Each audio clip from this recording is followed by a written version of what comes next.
Online प्रक्रिया भी शुरू हो चुकी है। तो दोस्तों, अगर आप होमगार्ड बनकर देश प्रदेश की सेवा करना चाहते हैं तो आपके लिए एक बहुत बड़ा सुनहरा अवसर है।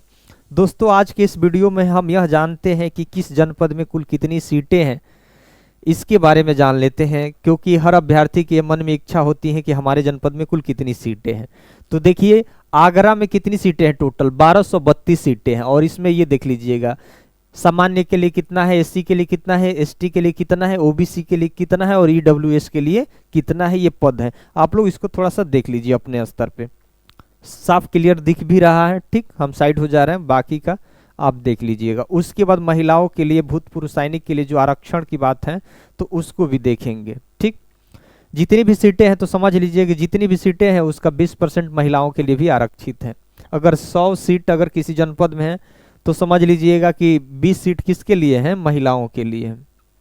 20 सीट महिलाओं के लिए है। थोड़ा सा इसको देख लीजिएगा, पूरी डिटेल्स देख रहा है, क्लीन दिख भी रहा है।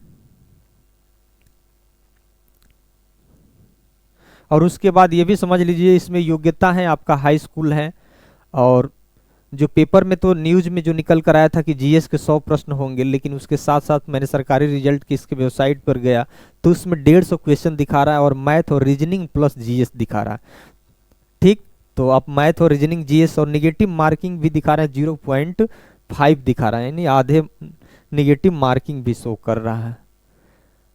और पूरी तरीके से आज के न्यूज़पेपर में निकला था कि पूरी तरीके से पारदर्शी तरीके से एग्जाम कराया जाएगा, क्योंकि आपको पता ही है उत्तर प्रदेश पुलिस प्रोन्नति बोर्ड करा रहा है, तो पारदर्शी कुछ रहेगा ही।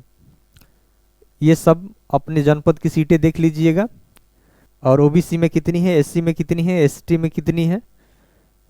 सबसे अधिक कानपुर नगर में सीटें हैं, 2000 के आसपास सीटें हो जा रही हैं। ठीक, टोटल 41,424 पदों पर वैकेंसी निकली है। ठीक, ऐसा लग रहा था कि इसको 2 चरण में गवर्नमेंट कराएगी, लेकिन एक ही चरण में करा दी। अब यहाँ पर देख लीजिएगा आरक्षण वाले, अगर ये रिक्तियां हैं, अगर स्वतंत्रता संग्राम सेनानी के आश्रित को 2% है, भूतपूर्व सैनिक हैं तो आपका 5% है, अगर आप महिला हैं तो आपका 20% है। तो जैसे एक आगरा का उदाहरण लेते हैं, आगरा में 1232 सीटें हैं, जिसमें 24 सीटें किसकी हो जाएगी, स्वतंत्रता संग्राम सेनानी के लिए हो जाएंगी जो आश्रित है उनके। अब भूतपूर्व सैनिक के लिए 61 सीटें हो जाएंगी और महिलाओं के लिए कितना हो जाएगी, 246 हो जाएगी। तो ये क्या है, ये आरक्षण वाला है। ठीक, उसी तरह से हर जनपद का है, तो देख लीजिए हर जनपद में ये देख लीजिए, ये रिक्ति है और ये स्वतंत्रता संग्राम वाला है, ये भूतपूर्व सैनिक वाला, ये महिला वाला लास्ट वाला है। तो आप इससे आप देख सकते हैं कि किसमें कितनी सीटें हैं। ठीक,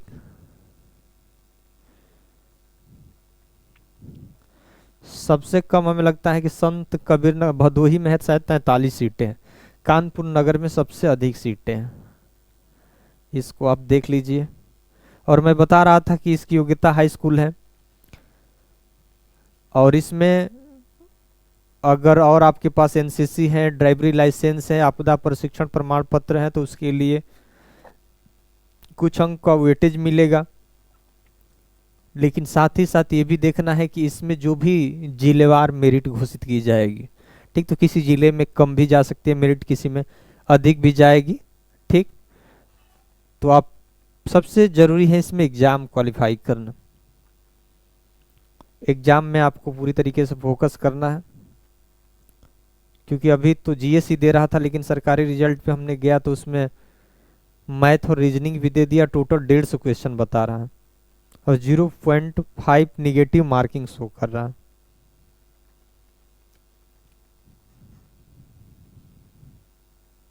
ये टोटल पद है आपका, ये स्वतंत्रता सेनानियों के लिए आरक्षण है और ये भूतपूर्व सैनिक के लिए है और महिलाओं के लिए है।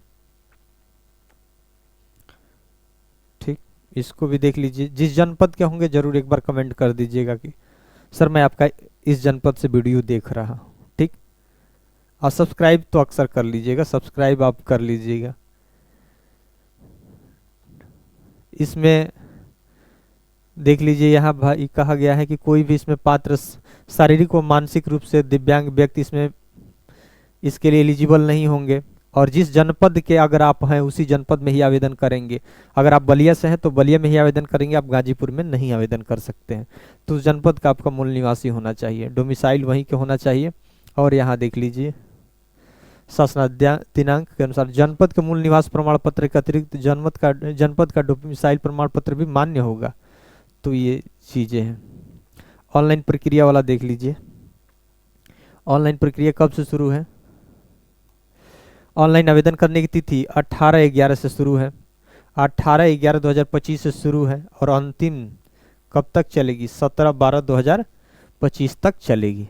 आवेदन शुल्क जमा करने के 18/11 से शुरू है और 17/12 तक ही, उसी डेट तक भी आप जमा भी कर सकें। जमा किए गए शुल्क के समायोजन की तिथि क्या है भाई, 20/12/2025 तक। आपको क्या करना है, लंबा समय नहीं लेना है, आपको 17 से पहले ही भर दीजिए अगर सपना देख रहे हैं, और भर के निश्चिंत हो जाइए और तैयारी में जुट जाइए। पहले क्या करना है भाई, आपको वन टाइम रजिस्ट्रेशन करना है, ये भी ध्यान रखिएगा। जब तक वन टाइम रजिस्ट्रेशन नहीं करेंगे तब तक इसको फॉर्म को नहीं भर पाएंगे। तो पहले जाकर आप अपने OTR को कंप्लीट कर लीजिए, OTR कंप्लीट कर लेंगे उसके बाद ही होगा। और उसके बाद और भी देख लीजिए, सामान्य EWS और पिछड़ा वर्ग के अभ्यर्थी होंगे तो 400 रुपया उनका फीस लगेगा फॉर्म भरने के लिए। SC ST होंगे तो उनको 300 फॉर्म भरने के लिए शुल्क लगेगा। ठीक, तो हाई स्कूल योग्यता है आपकी, फिजिकल वगैरह पहले रिटेन एग्जाम होगा, ये भी ध्यान रखना। रिटेन एग्जाम को ही आपको पहले क्वालिफाई करना होगा। यहाँ देख लीजिए, अगर आपके पास NCC प्रमाण पत्र धारक हैं, अगर A है तो 1 नंबर मिलेगा, B है तो 2 नंबर मिलेगा, C है तो 3 नंबर मिलेगा।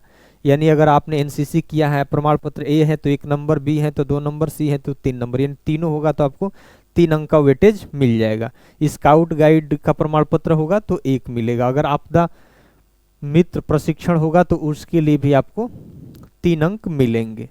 ड्राइवरी लाइसेंस होगा तो आपको 1 अंक मिलेगा। और ये जन्म, थोड़ा सा जन्म तिथि में आयु की गणना है ना, तो इसको देख लीजिए। आयु की गणना लिखा है यहाँ पे, अभ्यर्थी का जन्म 1/7/1995 से पूर्व तथा 1/7/2007 के बाद का नहीं होना चाहिए। 2007 के बाद अगर आपकी जन्म तिथि है, 2008 है इस डेट के, तो भी आपके लिए आवेदन नहीं कर सकते। इससे पहले का होगा तो भी आप आवेदन नहीं कर सकते हैं। तो ये है। और बाकी का उम्र जो है 1830 वर्ष मांगा ही गया है, उसमें आरक्षण के अनुसार आपको छूट दी जाएगी। सामान्य के लिए कब से कब तक का समय है ये देख लीजिए। उसके बाद SC और ST के लिए है, SC ST के लिए कितना है, 5 वर्ष की छूट है, इनको भी 5 वर्ष। पिछड़ा वर्ग के लिए भी 5 वर्ष का छूट है।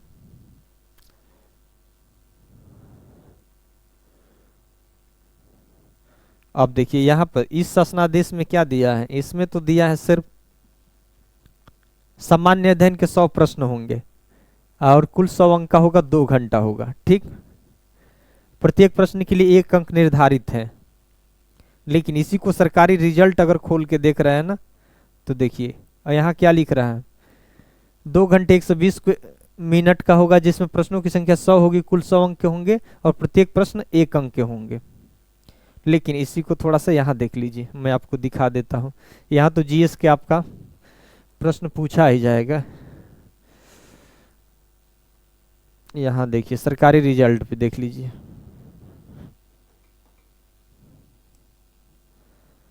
सरकारी रिजल्ट पे देख लीजिए यहाँ पे क्या दिखा रहा है, होमगार्ड भर्ती।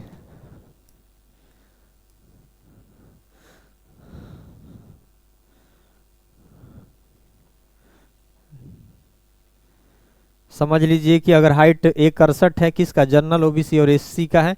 ST का 160 है, जनरल OBC SC महिला के लिए 152 है, ST के लिए 47 है हाइट।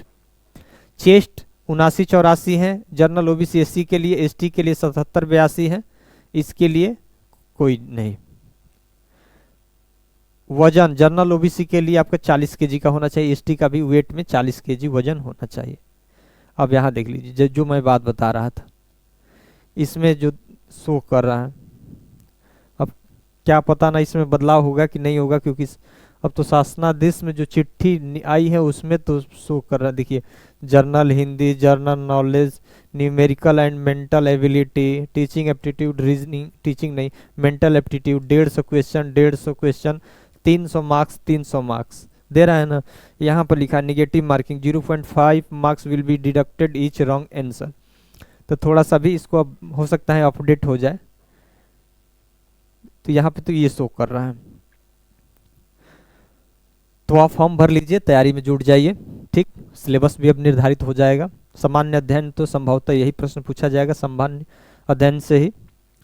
अब पहली बार इस चैनल पर अगर आप विजिट कर रहे होंगे तो ज़रूर इस चैनल को सब्सक्राइब कर दीजिएगा, लाइक कर दीजिएगा और बता दीजिएगा कि आप हमें कहाँ से देख